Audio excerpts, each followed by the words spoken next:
God said in Romans 12:2, be not conformed to ways of the world, but instead conform to the new mind. That means change your mind and recognize God's yourself. That means change your mind and recognize that things don't happen to you, that they happen for you. That means change your mind and recognize that you ain't got to focus on the money and materialistic things of the world. You got to focus on God. You got to keep your attention on God. And you got to know that God said in Matthew 6:33, seek first the kingdom and his righteousness, and know that all things shall be added on to you. When you seek God first, your whole life will change. When you seek God first, your whole life will expand. You got to thank God, not just for materialistic things, not just for a car, not just for a crib, not just, you feel me? You got to also thank him for things that he's done within you internally, the renewing of your mind, body, and spirit, the renewing of your life, that everlasting life that he continues to show you that you have. You got to recognize, for God so loved the world that he gave his one and only begotten son, and for those that believe in him, they shall not perish, but they shall have everlasting life. John 3:16. You have that through God, with God, and in God. As long as you draw near to God, there is nothing that can happen that is not meant to happen. You got to recognize that with God, everything happens for a reason, and nothing happens by coincidence. Keep drawing near to God. Keep following God. See, don't let people project their fears and their insecurities and their doubts and their anxiety and their depression and things of that manner onto you. Whatever they're going through in their life onto you, they fears,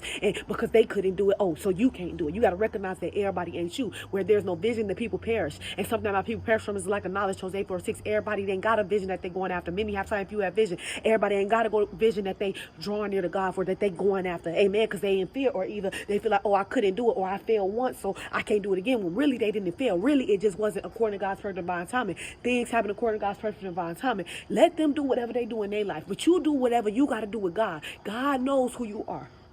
Remember that you are who God says you are. He knows who you are. He has hand over your life. God's hand over your life is more than just a hand. His hand is favor, love, provision, anointing, protection, blessings, so much more. Jesus was crucified, but after crucifixion was the resurrection. Still you rise just like Jesus rose on the third day. There is nothing, there is nobody that can stop you, but you got to keep going with God, through God, and in God. You got to draw near to God so that God can draw near to you. Remember, you and God are locked in like the plug to the socket. Remember, people are not who they're supposed to be. Again, POST, literally online. They're not who they're supposed to be. A lot of people out here comfortable living in a lie. They're not comfortable living in the truth. You live in your truth. You speak the truth and you shame the devil. One more time, because I don't think you heard. Speak the truth and shame the devil, and know that no matter what you speak out of your mouth, that your voice has power, that life and death is in the power of the tongue. That says in Proverbs 18:21. It says that. So you got to recognize, you got to speak life, and you got to think life, because as a man thinketh, so is he. Amen. So you got to recognize, no matter what's going on, you keep speaking life, and you keep doing you, and you know that no matter what is going on around you, that you ain't got to focus on that, and you ain't got to worry about that. All you got to do is focus on yourself, focus on that solid weapon of peace and things of that manner that God put on the inside of you, because it's in you and not on you. One more time. It's in you and not on you. That's why people don't like you. It's in you, not on you. That's why people intimidate by you.